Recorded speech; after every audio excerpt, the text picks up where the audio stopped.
오늘 우리에게 주시는 하나님의 말씀은 사도행전 7장입니다.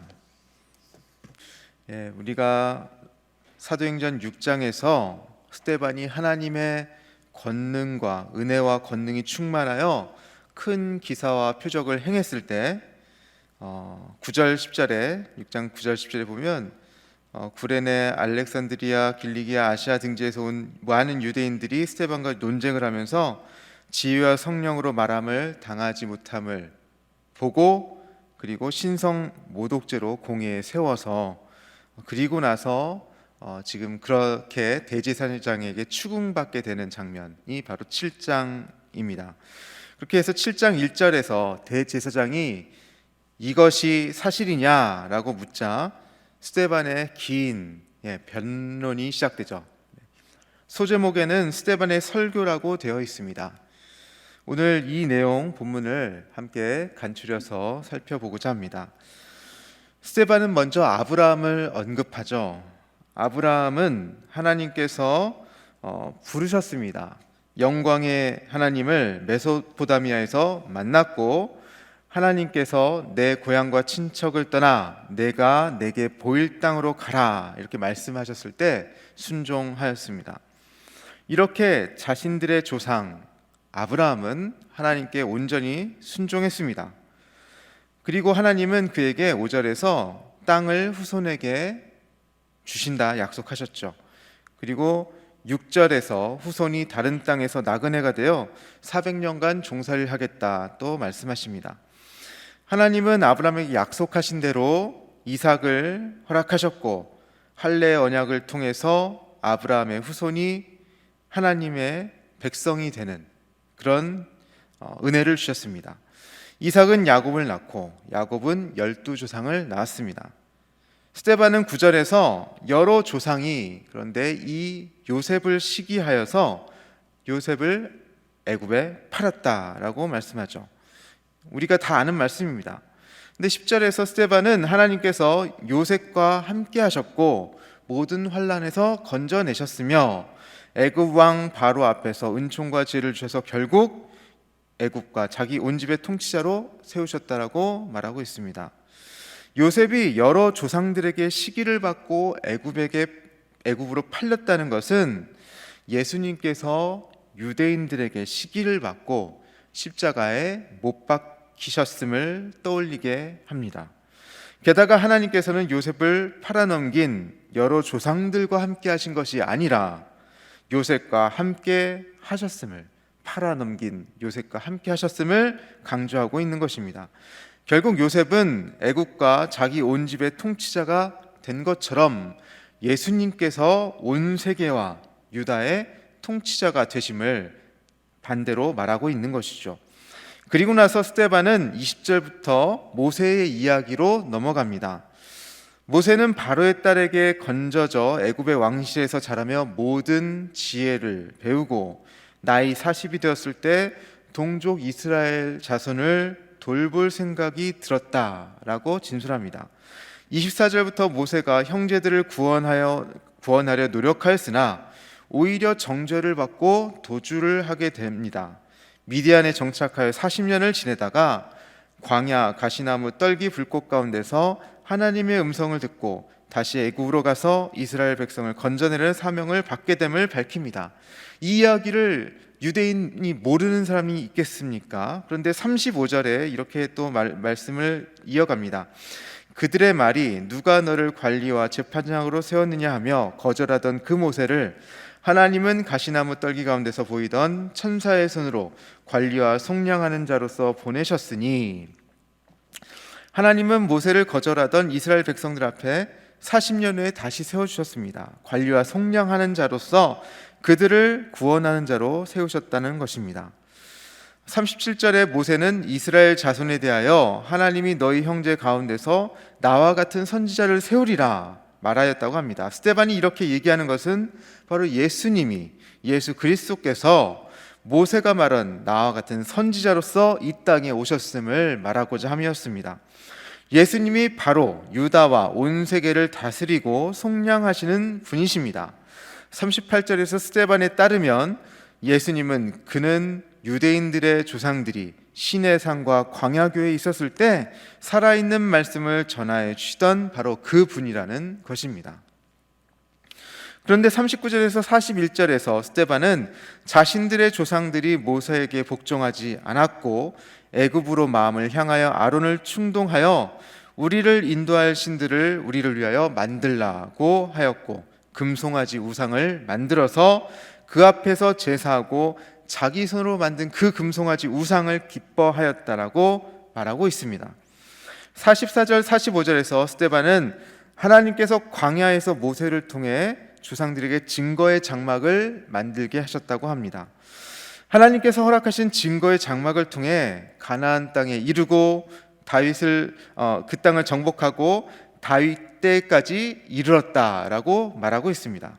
그런데 46절에서 다윗은 하나님 앞에 받은 은혜를 생각하면서 하나님의 처소를 준비하고자 하였고 47절에서는 솔로몬이 하나님의 집을 아름답게 지었으나 48절부터는 하나님께서 인간이 만든 집과 같은 그런 인공물에 갇혀 계시는 분이 아니심을 이사야 66장 1절 이하에서 밝히고 있음을 다시 말하고 있습니다. 49절 50절인데요. 주께서 이르시되 하늘은 나의 보좌요 땅은 나의 발등상이니 너희가 나를 위하여 무슨 집을 짓겠으며 나의 안식할 처소가 어디냐 이 모든 것이 다 내 손으로 지은 것이 아니냐 함과 같으니라 이렇게 말씀하고 있죠. 이를 통해 스데반은 유대인들이 하나님의 뜻과 상관없이 자신들이 만든 율법 조문을 자신들이 만든 어떠한 것들을 금송아지를 섬기는 우상 숭배와 같이 하고 있다라는 것을 비판하고 있는 것입니다. 자신들을 위해 만든 성전에 하나님이 계신다고 착각하고 있음을 드러내고 있는 것이죠. 스데반은 여기까지 이야기를 한 후에 강력하게 유대인들을 비판하고 있습니다. 51절에서 53절입니다. 우리 한 목소리로 함께 읽어보겠습니다. 목이 곧고 마음과 귀에 할례를 받지 못한 사람들아 너희도 너희 조상과 같이 항상 성령을 거스르는도다. 너희 조상들이 선지자들 중에 누구를 박해하지 아니하였느냐 의인이 오시리라 예고한 자들을 그들이 죽였고 이제 너희는 그 의인을 잡아 준 자요 살인한 자가 되나니 너희는 천사가 전한 율법을 받고도 지키지 아니하였도다 하니라. 스데반은 51절에서 유대인들을 향해 목이 곧고 마음과 귀에 할례를 받지 못한 사람들아 강력하게 비판하면서 너희 조상과 같이 항상 성령을 거스르는도다 이렇게 말씀하고 있습니다. 여러 선지자들이 오시리라 한 메시아가 그들이 기다리던 그 메시아가 이 땅에 오셨는데 조상들이 그 메시아를 예언했던 선지자들을 박해하고 죽였던 것처럼 의인으로 오신 예수 그리스도를 잡고 그리고 십자가에 못 박아 살인하였다는 것이죠. 스데반은 유대인들이 천사가 전한 율법, 곧 하나님의 말씀을 받고도 지키지 않았다라고 강력하게 드러내고 있는 것입니다. 이에 대한 유대인들의 반응이 54절 이하에 나타납니다. 그들이 스데반의 말을 듣고 마음에 찔렸다라고 합니다. 유대인들의 마음에 찔렸다는 부분에서 우리는 그들에게 아직도 양심이 남아있음을 알게 됩니다. 그들은 자신들이 잘못한 것을 알고 있다는 것을 보게 됩니다. 그러나 그 찔림을 자신의 반성의 기회, 돌이킴의 기회로 삼지 않고 스데반을 향하여 이를 갈고 있는 모습으로 성경은 증거하고 있습니다. 55절에서 56절에서 스데반은 성령 충만하여 하늘을 우러러 보면서 하나님의 영광과 하나님 우편에 서 계신 예수님을 바라보게 됩니다. 스데반이 입술을 열어 보라 하늘이 열리고 인자가 하나님 우편에 서신 것을 보노라 이렇게 말했을 때 스데반을 향해 이를 갈고 있던 그 유대인들은 이성을 잃어버렸습니다. 57절을 보면 그들이 큰 소리를 지르며 귀를 막고 일제히 그에게 달려들었습니다. 성 밖으로 스데반을 내치고 돌로 치게 됩니다. 여러분, 정식 재판이 진행되고 있는 중이었습니다. 근데 재판의 결과와 상관없이 그들은 지금 거의 광기에 사로잡혀서 성령 충만한 이 스데반을 돌로 쳐 죽이려고 하고 있는 것입니다. 성령 충만한 스데반이 드러난 밝은 빛, 그것은 군중 속에 가득 찬 어둠의 세력이 폭력적인 방법으로 그 빛을 꺼뜨리고자 하는 것으로 드러납니다.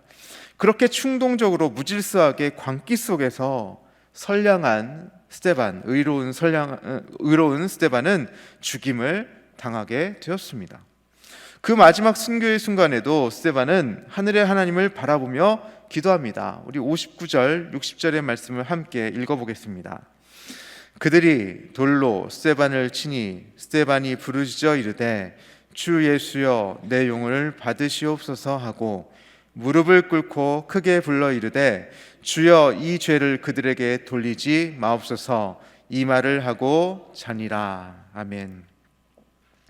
누가복음에서 전하는 예수님의 십자가에서의 가상치료의 말씀 중 두 가지 말씀이 떠오릅니다. 누가복음 23장 46절에서 예수님은 내 영혼을 아버지 손에 부탁하나이다 말씀하셨죠. 또 23장 34절에서는 아버지여 저희를 사하여 주옵소서 이렇게 말씀하십니다. 공회에서의 스데반의 설교를 통해 우리가 알 수 있는 몇 가지 사실이 있습니다. 수많은 사람들이 하나님을 잘 믿고 있다고 생각했지만, 그들의 조상들도 하나님을 잘 섬겼다고 생각했지만, 그들이 솔로몬의 성전을 애지중지하면서 율법 조문을 잘 지키기 위해 노력했지만, 스데반은 그들이 정작 중요한 하나님의 뜻과는 상관없이 자신들의 기쁨을 위해 자신들이 만든 것을 중요하게 여기며 그것들을 섬기면서 정작 하나님 앞에 죄를 짓고 있다는 사실입니다. 그리고 정작 하나님의 아들로 이 땅에 오신 온 세상의 통치자이시며 구원자 되시는 예수님을 버렸다라는 사실입니다. 우리는 어떠합니까? 우리는 스스로 하나님을 잘 믿고 있다고 생각하고 있지는 않습니까? 그런데 정작 하나님과 전혀 상관없는 삶을 우리가 혹시라도 살고 있다면 이것은 정말 큰 일이 아니겠습니까? 정작 우리가 하나님의 뜻과 상관없는 일에 헌신되어 있다면 성경에서 오신 그 메시아로 오신 예수님을 알아보지 못할 정도로 어둠 가운데 머물고 있다면, 하나님의 진리의 말씀을 증거할 때 내가 불편해지고 또 이를 갈고 있다면, 하나님의 빛에 이끌리는 것이 아니라 어둠의 광기에 이끌려 누군가를 죽이는 일에 앞장서고 있다면 그것은 정말 큰일이 아닐 수가 없는 것입니다. 이에 반해 스데반 집사의 모습은 하늘의 밀이 땅에 떨어져 썩어짐으로 말미암아 많은 열매를 맺게 한다는 그 말씀을 떠올리게 합니다. 스데반은 힘없는 것처럼 그렇게 땅에 떨어져 죽었지만 그의 죽음으로 하나님께서는 위대한 한 사람을 예비해 놓고 계십니다. 그것이 바로 사도 바울이죠. 58절에 사울이라 하는 청년이 바로 우리가 잘 알고 있는 사도 바울입니다. 청년 사울은 예수를 믿는 이들을 박해하는데 앞장서던 인물이었고, 스데반을 쳐 죽이는데 그 현장에 앞장섰던 인물 중에 하나입니다. 하나님은 이런 사울을 고쳐 쓰셔서 이방인을 위해 복음을 전하는 사도로 사용하십니다. 하나님께서 큰 일을 행하시기 위하여서 스데반을 사용하셨고, 그 스데반을 통하여 많은 이방인들이 사울을 통해 구원받는 역사가 있게 되는 것입니다. 우리 함께 이 시간에 하나님을 바라보면서 스데반과 같이 의로운 자로서 하나님의 말씀을 언제나 증거하는 자가 되었으면 좋겠습니다. 그리고 유대인들과 같이 예수님의 뜻이 아니라, 하나님의 뜻이 아니라 자신의 욕심에 이끌려 사는 삶이 되지 않도록 우리가 또 타산지석으로 삼아야 할 것입니다. 이 시간 우리가 함께 기도했으면 좋겠습니다. 첫 번째는 우리가 믿고 있는 것이 내 기쁨을 위한 것이 아니라 하나님의 영광을 위한 것이 될 수 있도록, 하나님을 기쁘시게 하는 것들이 아닌 모든 것을 다 내려놓고 하나님께 붙들려 살 수 있기를 우리 함께 기도합시다. 그리고 또 코로나19가 우리 가운데 확산되면서 우리가 우리 것을 잃을까봐, 건강을 잃고 소유를 잃고 모든 것들을 잃을까봐 두려워하는 것이 아니라, 우리가 영적인 어두움에 휩싸여 있을 수 있다는 그 사실을 두려워하면서 하나님 앞에서 회개하며, 하나님, 내가 주님께 사로잡히길 원합니다. 주님의 부르심 가운데 나가길 원합니다. 이렇게 함께 기도하며 예수님과 같이, 또 스데반과 같이, 또 변화된 사도 바울과 같이 생명을 살리는 일에 헌신하는 우리 모두가 되게 하옵소서. 우리가 함께 두 가지 기도 제목 함께 기도하시겠습니다. 하나님 아버지, 감사합니다. 이 시간 주님께서 함께 하셔서 우리가 믿고 있는 것이 하나님 내 기쁨을 위한 것이 되지 않기를 원합니다. 하나님이 기뻐하시는 그 기쁨을, 하나님께서 기뻐하시는 그것을 우리가 행할 수 있도록 도와주시고, 그러한 사실을, 그 진리를 믿을 수 있도록 도와주옵소서. 하나님의 영광을 위해 살아갈 수 있도록 주님 허락하여 주시옵소서. 하나님이 기쁘시지 않은 일들을 우리가 아버지 붙들려서 아버지 그것들에 많은 시간을 빼앗기고, 아버지 또한 우리의 열심과 헌신을 빼앗기는 것을 보게 됩니다. 주님, 불쌍히 여겨 주시옵소서. 우리에게 주신 모든 것들, 그 선한 모든 것들을 향유하게 하여 주시고, 아버지 잘못된 것들을 내려놓고 오직 그것들에 붙들려 살아갈 수 있도록 도와주시옵소서. 하나님의 깊으신 뜻과 하나님께서 주신 허락하신 좋은 것들에 이끌려 살아갈 수 있도록 도와주시고, 우리가 주님의 뜻에 헌신할 수 있도록 도와주시옵소서. 하나님, 코로나19로 우리가 두려워하고 있습니다. 우리 가운데 그렇게 질병이 확산되는 것은 두려워하지만, 정작 우리 마음 가운데 그 어두운 사단의 역사를 우리가 경계하지 아니하고 또 두려워하지 아니하고 하나님 앞에서 온전하게 우리 자신을 돌아보지 않는 것을 또한 보게 됩니다. 하나님, 우리가 하나님께만 붙들려 살 수 있도록 도와주시고, 어둠을 이기신 예수님을 의지하여서 모든 빛 대신 그 진리 앞에서 서게 하여 주시옵소서. 하나님의 거룩하신 빛으로 어둠을 이기게 하여 주시고, 끝까지 두려워하지 않고 우리가 섬겼던 스데반이나 또 이방인을 향해 복음을 전하였던 사도 바울처럼, 또 예수님처럼 자신의 생명을 아끼지 아니하고 또 십자가에 나가신 그 예수님처럼 아버지 우리가 생명을 향해 나아갈 수 있는 우리 모두가 될 수 있도록 도와주옵소서. 우리 자신을 무상시하지 아니하고 우리 자신이 추구하는 것들에 이끌려 금송아지 섬기듯 섬기지 아니하고 하나님께 붙들려 하나님만을 섬기는 자들이 모두 될 수 있도록 도와주옵소서. 하나님 아버지, 감사합니다. 오늘도 우리와 함께하여 주심에 감사를 드립니다.